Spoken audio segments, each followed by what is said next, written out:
지금은 이제 그 기기들이 많이 발달이 되어 있어가지고요. 쉽게 전화를 하거나 연락을 할 수가 있는데, 예전 같으면 뭔가 소식을 전할 때 급한 소식은 전보로, 급하지 않은 소식은 편지로, 편지 가운데 조금 급하면 속달로, 그렇지 않으면 일반 편지로 이렇게 보냈습니다. 이때 이제 간절한 사연들이 참 많이 있죠. 오늘날도 이 진심을 전하고 싶을 때는 이렇게 손편지를 이렇게 쓰거든요. 손편지를 써서 진심을 담아요. 그래서 내 마음을 알리죠. 그래서 편지라고 하는 것은 마음을 있는 그대로 전할 수 있는 가장 좋은 수단 가운데 하나입니다. 그래서 혹시 이 편지를 통해서 이렇게 진심을 전하고 싶은 분들이 있다고 한다면 손편지를 한번 써보시면 어떨까 싶습니다. 이 바울 사도가 로마에 집을 하나 얻었어요. 근데 거기가 이제 감옥이 된 거죠. 여기에 이제 2년 동안 머물러 있으면서 나가고는 싶은데 못 나가요. 이 오는 사람들은 이렇게 얼마든지 들어올 수가 있는데 밖으로 나가지는 못해요. 그래서 이제 편지를 썼습니다. 편지를 썼는데 편지 4통을 썼어요.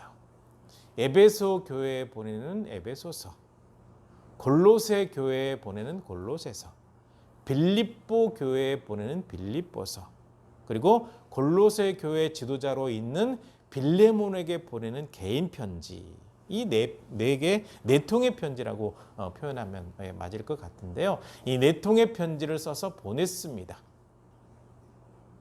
이 편지를 감옥에서 썼다라고 해서 옥중서신이라고 이야기를 하죠. 이 옥중서신 가운데 에베소서를 먼저 살펴보려고 하는데요. 이 에베소서는요, 에베소 지역에 있는 교회죠. 에베소 교회에 편지를 보냅니다. 이 편지를 보내서 이 에베소 교회 같은 경우는 이 요한계시록에 의하면 첫사랑을 잃어버렸습니다. 정말 뜨거웠던 바울 사도가 복음을 전하고 거기에 하나님의 놀라운 역사가 나타나서 이 굉장히 많은 사람들이 예수 그리스도를 믿고 뜨겁게 신앙생활했던 그 열정이 식어져 버려서 책망받은 이 교회가 바로 이 에베소 교회인데요. 이 에베소 교회에 편지를 보내면서 여러분들은 하나 되어야 됩니다. 우리가 믿는 하나님이 여러분입니까? 한 분입니다. 우리를 구원하신 예수님이 여러분입니까? 아닙니다. 한 분입니다. 우리 가운데 거기서 역사하시는 성령님이 여러분입니까? 아니요. 한 분입니다. 하나님도 한 분, 우리를 구원하신 예수님도 한 분, 성령님도 한 분, 그리고 성부, 성자, 성령님은 한 분이에요. 한 분 주님 안에서 구원의 길도 딱 하나입니다. 하나이기 때문에 이 하나라는 단어를 기억하고 에베소 교회 여러분들 하나가 되십시오라는 거예요. 하나 돼. 이렇게 될 때 절대로 흔들리지 않을 수 있다라는 그런 내용을 담고 있는 편지가 바로 에베소서가 되겠고요. 이 편지를 전달한 사람은 누구냐면 두기고입니다. 이 두기고라고 하는 사람이 에베소 교회에 편지 전하고 골로새 교회에 편지 전하고 골로새 교회 지도자 빌레몬에게 편지를 전하게 돼요. 그래서 옥중서신 가운데 이 3통의 편지를 전한 사람이 바로 이제 두기고인데요. 그저 이제 편지를 전달자라고 하니까 우편 배달부들이 우체통에 꽂아 놓거나 편지요 하는 걸로 생각을 하시는데요. 그렇지 않습니다. 당시에 이 편지 전달자는요, 편지를 가지고 가면 성도들을 모아요. 불러 모아요. 그리고 예배 시간에 참여하든지 이렇게 모이는 자리에 함께 참여해요. 그래서 편지를 읽어줍니다. 그러니까 당시에 편지를 전달한다고 하면 편지를 들고 간 사람이 읽어주고 정황도 설명을 해줘요. 그래서 편지에 대해서 오해하지 않도록. 그래서 바울 사도가 편지를 쓸 때 원래 이런 마음으로 썼습니다라고 해서 편지를 읽어주고 설명을 해주는 거죠. 이게 참 중요합니다. 저 같은 경우는요, 부부가 싸움이 심할 때 문자로 주고받지 말라고 얘기합니다. 문자라고 하는 것은 참 편리하기는 해요. 편리하기는 한데 문자를 보낼 때 한번 생각을 해보십시오. 이 문자를 딱 보내면 받는 사람이 보내는 사람의 마음을 그대로 받아서 읽을까요? 내 마음을 투사해서 읽을까요? 더더군다나 싸웠어요. 사이가 안 좋아요. 사이가 안 좋은 상황인데 문자를 딱 보내게 되면 보낸 사람의 마음을 반영하는 것이 아니라 내 마음을 반영해서 읽게 돼 있어요. 오해하게 되거든요. 편지도 마찬가지죠. 제대로 전달되지 않으면 오해하기 딱 쉬워요. 그래서 가끔 이 옛날 연애 상담을 좀 해보게 되면 편지 내용을 잘못 오해해가지고 애정전선의 어려움에 처해 있던 사람들, 제가 중고등학교 때 그런 상담들을 좀 했어요. 네, 그때는 이게 쪽지로 편지를 보내고 그런 일들이 있으니까요. 예, 제가 상담의 역사가 꽤 오래된답니다. 아무튼 문자 주고받을 때 참 조심해야 돼요. 그러니까 싸우거나 다퉜을 때는요, 문자로 화해하려고 하지 말고 만나서 대화로 푸세요. 자칫 잘못하게 되면 오해가 더 깊어질 수가 있거든요. 그러니까 편지를 보낼 때에도 오해가 있지 않도록 하기 위해서 읽어주고 설명을 하는 거예요. 그렇게 해서 에베소 교회에 그것이 다 전달되도록 하는 거죠. 그래서 제가 이제 성경 강좌를 이렇게 강조하는 이유 가운데 하나도요, 성경을 읽다 보면 이 오해할 만한 요소들이 참 많아요. 그거 아세요? 이단들이 성경을 혼자 묵상하다가 이단된 거? 대부분이 그래요. 유재일이라고 하는 사람이 장막성전을 만들었고 거기에서 나온 게 통일교니 뭐 JMS니 신천지니 뭐 이상한 거 많잖아요. 혼자 성경을 읽고 묵상하다가 그런 일이 벌어진 거예요. 그래서 이 바울 사도가 편지를 보낼 때 읽어주고 설명할 사람을 반드시 보냈던 것처럼 하나님의 말씀도 그렇게 해야 돼요. 그래야 오해하지 않고 하나님의 말씀을 바로 알 수가 있다라는 거죠. 아무튼 바울 사도는 에베소 지역에 이 편지를 보내가지고 여러분의 마음이 흩어지면 안 됩니다. 하나가 되어야 됩니다. 그래서 두기고를 통해서 읽어주고 설명하게 하죠. 그러면서 하나님의 은혜와 평강이 여러분에게 있기를 간절히 바랍니다. 라고 하면서 편지를 시작하죠. 그리고서 바울 사도가 강조한 게 하나 있습니다. 우리 하나님은 찬송받으시기에 합당한 분입니다. 하나님께서 이렇게 말씀하셨거든요. 내가 모든 인생을 지었나니 나의 찬송을 부르게 하려고 지었다. 이렇게 말씀하고 있거든요. 그러니까 우리 하나님의 백성들이 하나님을 찬양하는 것은 참 당연합니다. 그런데 찬양 집회 함정에 빠져 있는 사람들을 제가 한번 본 적이 있어요. 물론 한 번이 아니죠. 여러 번이죠. 서울에 있는 어느 대형교회 찬양팀인데 찬양팀 이름은 기억나지 않아요. 꽤 오래전이거든요. 그 이제 청년 담당을 하고 있는데 이 청년부들 가운데 몇 명이 객원식으로 참여한다고 해서 이제 갔어요. 갔는데 와, 찬양의 열기 정말 대단합니다. 뜨거워요. 한 500에서 많게는 1000명으로 볼 수 있을 것 같은데 위층까지 제대로 보지 않았기 때문에 잘 모르겠는데 한 500명, 많게는 1000명 정도 되는 사람이에요. 그 이상 될지도 몰라요. 그런데 찬양을 할 때 방방 뛰는데 저는 건물이 무너지는 줄 알았습니다. 쿵쿵쿵 울리고 율동을 하고 눈물을 흘리고 찬양을 하는데 이야, 참 뜨거워요. 근데 찬양을 하다가 문득 그런 생각이 들었습니다. 이 사람이 지금 이 많은 청년들이 찬양을 부르고 있고 가끔 장년들도 몇 명 보였는데 찬양을 하고 있는데 악기와 분위기에 도취돼서 찬양을 하고 있는 걸까? 정말 하나님을 사랑하는 마음으로 찬양을 하고 있는 걸까? 이 찬양이 정말 이 사람들에게 얼마나 영향을 미칠 수 있을까? 문득 그런 생각이 들더라고요. 찬양 집회에 참여해서 참 좋지 않은 광경 가운데 하나죠. 다 방방 뛰고 찬양하는데 이 사람들이 어떤 마음으로 찬양할까? 그러고 있었거든요. 근데 한편으로는 이거 그냥 뜨거운 열기로 끝나버리는 거 아닌가? 이런 생각이 들었습니다. 아무튼 1시간 반에서 한 2시간 정도 진행된 찬양 집회인데 지치지도 않고 찬양 뜨겁게 했어요.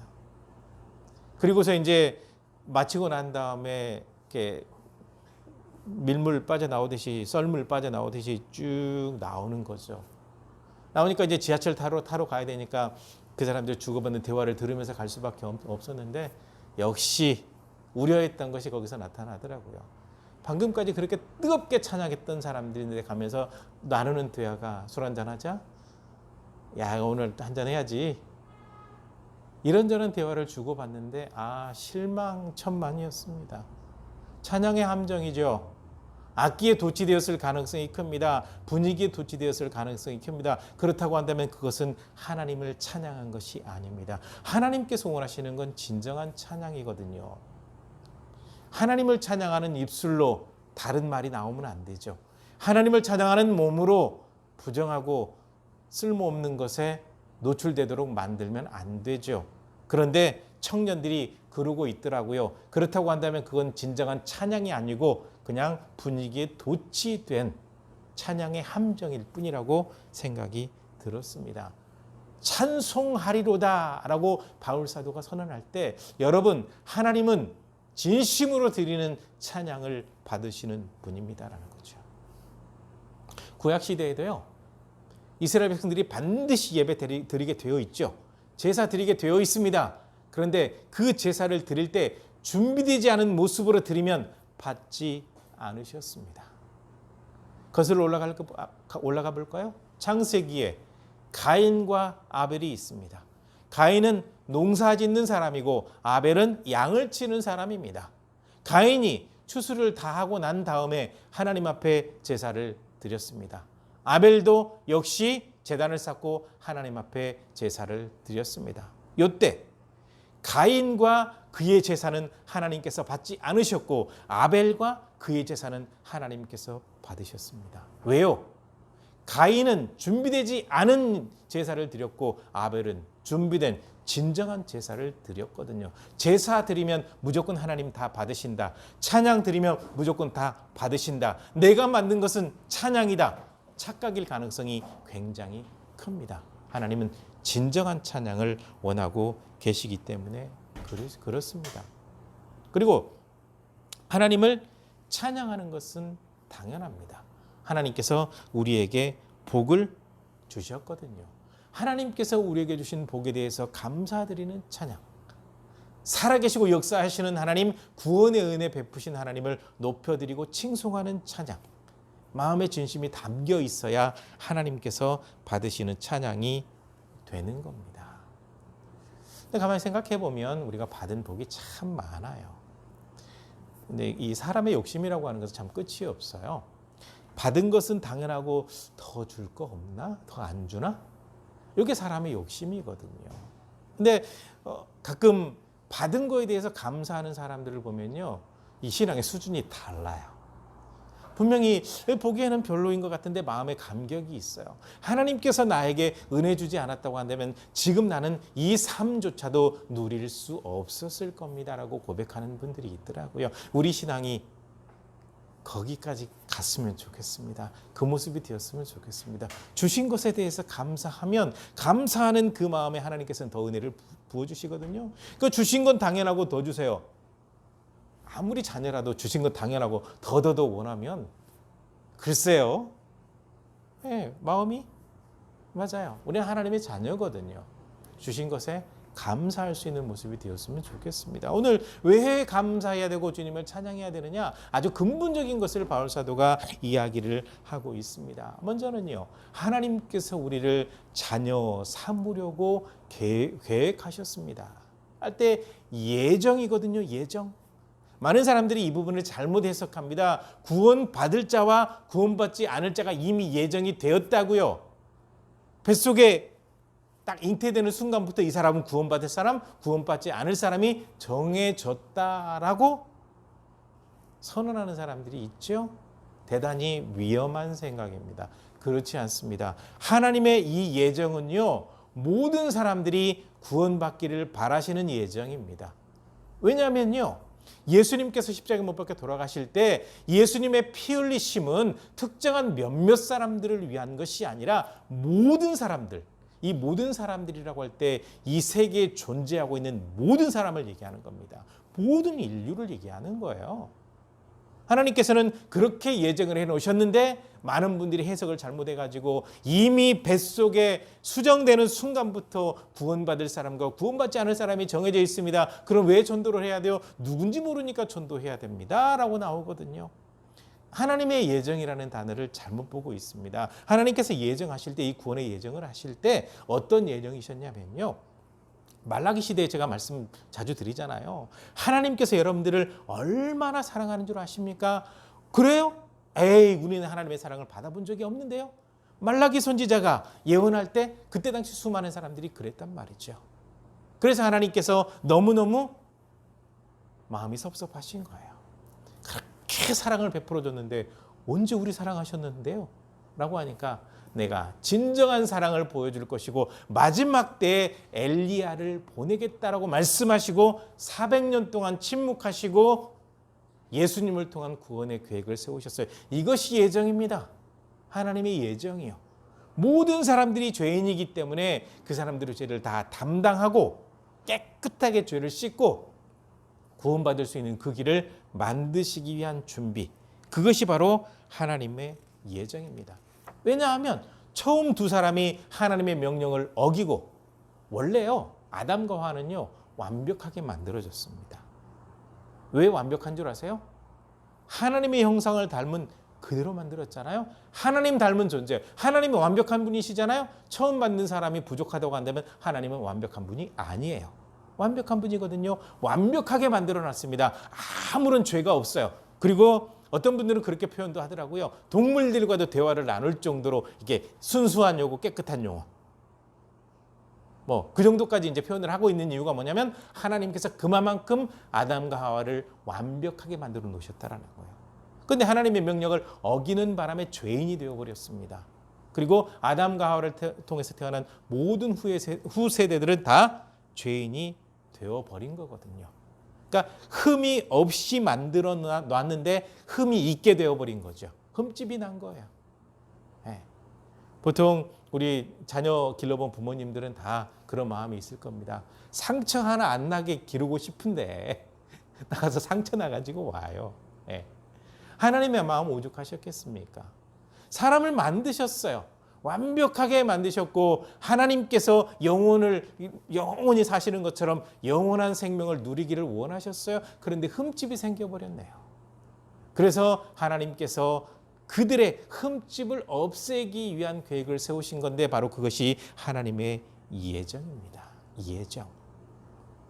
이렇게 예정하셨고 그 다음에 바울 사도가 이어서 하는 얘기입니다. 이 예정하신 대로 이 모든 일이 이루어졌는데 그 사건이 바로 예수님의 십자가 사건입니다. 근데 이걸 우리가 기억해야 된다는 거예요. 왜 기억해야 되냐면 엄청난 값을 치르신 거거든요. 우리의 죄의 값을 매겨본다고 한다면요. 갚을 길이 없습니다. 불가능. 도저히 갚을 길이 없는 불가능 상태죠. 그러니까 엄청난 값을 치를 수밖에 없어요. 이 값을 치르려면 죄가 하나도 없는 분이 죄를 담당해야 돼요. 그래서 완벽하신 하나님이 완벽한 사람으로 이 땅에 오셨습니다. 그리고 그분을 우리는 예수님이라고 불러요. 완벽하죠. 죄가 없어요. 우리처럼 똑같은 사람인데 죄는 없다라고 그래서 성경에 기록하고 있는 겁니다. 그런데 이 모든 일이 비밀리에 진행이 됐어요. 비밀리에 진행이 됐는데 이 비밀리에 진행을 할 때 하나님께서는요. 굉장히 비밀스러운 언어로 말씀을 하셨어요. 왜 비밀스러운 언어냐? 하나님의 본래 이 마음과 의도를 사람이 읽을 수가 없어요. 그러니까 하나님께서는 있는 그대로 다 오픈을 해서 메시아가 이 땅에 오실 것을, 메시아가 오시게 되면 이 땅에 어떤 일이 벌어질 것인가를 분명히 말씀하셨는데 오픈하셨는데 사람들이 못 알아들어요. 그래서 비밀스럽게 진행됐다라고 표현하고 있는 겁니다. 그래서 하나님의 비밀은 오픈된 비밀, 완전히 개봉된 비밀, 열려진 비밀이라고 저는 이렇게 표현을 하고 있습니다. 하나님께서는 선지자를 통해서 다 전해줬는데 사람들이 말귀를 못 알아들어요.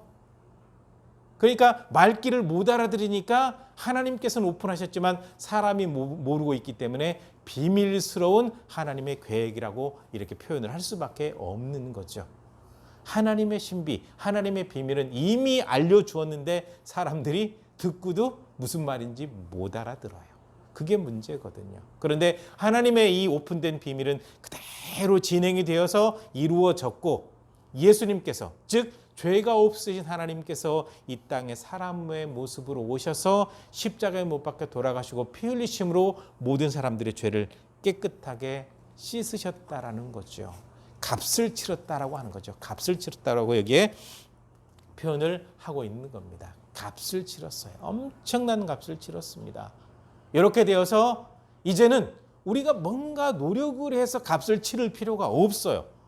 예수님이 대신 값을 치르셨으니까 이제는 믿기만 하면 하나님의 거룩한 백성이 되는 겁니다. 그래서 하나님께서 예정하셨고 구원의 계획을 예정하셨고 또 예수님을 통해서 구원을 완성하셨는데 이렇게 하신 이유가 무엇이냐면 모든 사람들을 모든 이 땅에 존재하고 있는 사람들을 하나님의 기업으로 삼겠다라는 겁니다. 근데 이 기업이라는 단어가 뭐냐? 재산 내지는 소유물 이렇게 표현이 되거든요. 그래서 하나님께서 가나안 땅을 이스라엘 백성들에게 기업으로 주셨다 하면 그 땅을 이스라엘 백성들의 소유로 주셨다.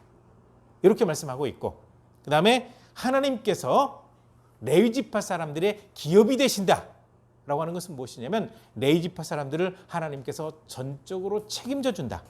그런 의미로 같이 이렇게 연결이 돼요. 그러니까 기업이 된다라고 하는 말은 굉장히 중요합니다. 하나님의 소유를 삼기 원하셨어요. 그런데 모든 사람들이 다 하나님의 기업이 되고 소유가 되느냐? 그렇지 않아요. 믿는 사람만 되는 겁니다. 믿는 사람만.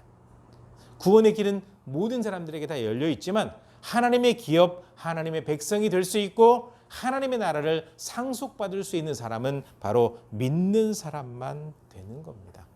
그래서 모든 믿는 사람들은 하나님의 기업이 되고 또 모든 믿는 사람들에게 하나님께서 기업이 되어주시는 겁니다.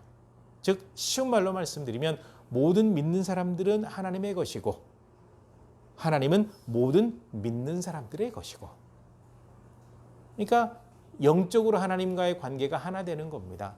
에베소서에서 굉장히 중요한 것 가운데 하나가 무엇이냐면요. 하나님과 믿는 사람 사이가 하나 되는 거죠. 하나 될 때 예수 그리스도의 십자가 사건 그리고 예수님을 통해서 베푸신 이 구원 이것을 믿는 사람이요.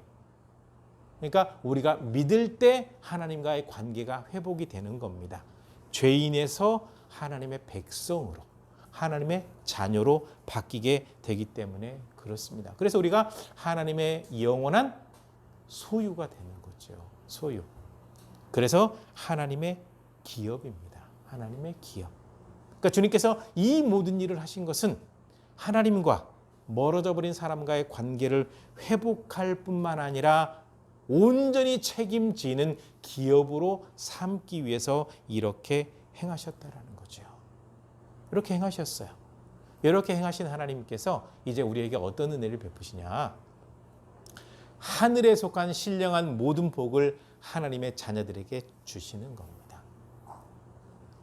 이건 하나님의 자녀이니까 뭐 당연히 받아 누릴 수 있는 복인 거예요. 하늘에 속한 신령한 복, 즉 하나님께서 소유하고 있는 그 모든 복을 하나님의 백성들에게 부어주신다라는 거죠. 그 중에 제일 큰 복이 이 땅에서 떵떵거리고 잘 살고 부유해지는 것이 아니라 하나님의 백성 된 거예요. 구원받은 거예요.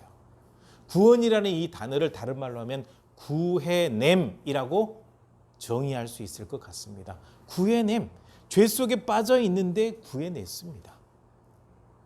멸망받을 수밖에 없는 사람들 속에서 구해냈습니다. 예수 그리스도를 믿는 그 믿음으로 인해서 우리가 구원받은 거죠.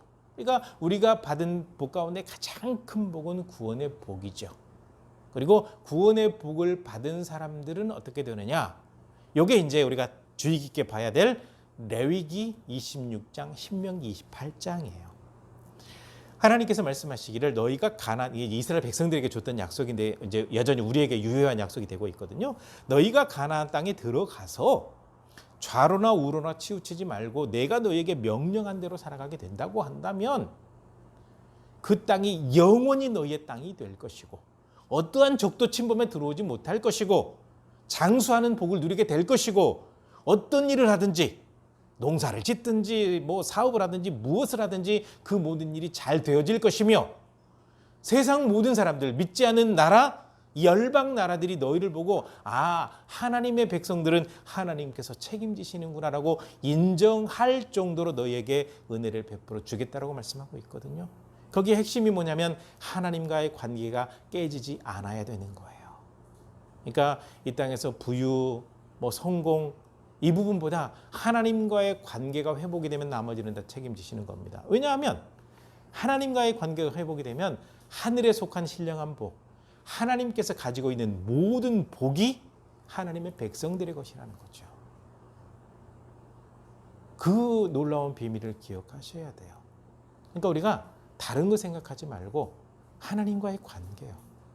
하나님과의 관계가 잘 회복된 사람이, 하나님과의 관계가 잘 회복된 배우자를 만나서 하나님과의 관계가 잘 회복된 결혼 생활을 해나간다고 한다면 그 안에서 태어난 자녀들이 자연스럽게 하나님과의 관계가 회복이 되어지고 그 자녀가 결혼하게 돼도 또 회복이 되어지고 하나님의 복이 이어지는 거예요. 이게 놀라운 비밀이거든요. 그런 은혜가 있기 위해서 하나님과의 관계예요. 그러니까 다른 것 떠나서 우리가 하나님과의 관계, 하나됨, 이것을 지켜나가는 데 늘 집중하셔서 하나님께서 우리에게 베푸신 그 은혜를 기억하고 늘 주님을 찬양할 수 있는 모습이 되어야 돼요. 당연히 하나님은 찬양 받으실 만한 분입니다. 주님께서 우리에게 베푸신 그 은혜의 비밀을 알게 되면 찬양하지 않을 사람이 아무도 없고 당연히 찬양하게 됩니다. 바울사도가 그걸 느꼈거든요. 바울사도를 통해서 복음을 들은 수많은 사람들이 그 모습이었거든요. 오늘날도 마찬가지인 겁니다. 우리가 하나님과의 관계가 아름답게 잘 회복이 되고 더 튼튼해져서 하늘에 속한 신령한 복을 받아 누리는 그 모습으로 하나님의 간증자, 하나님의 영광의 도구가 되시기를 주님의 이름으로 간절히 부탁을 드립니다. 기도하시겠습니다.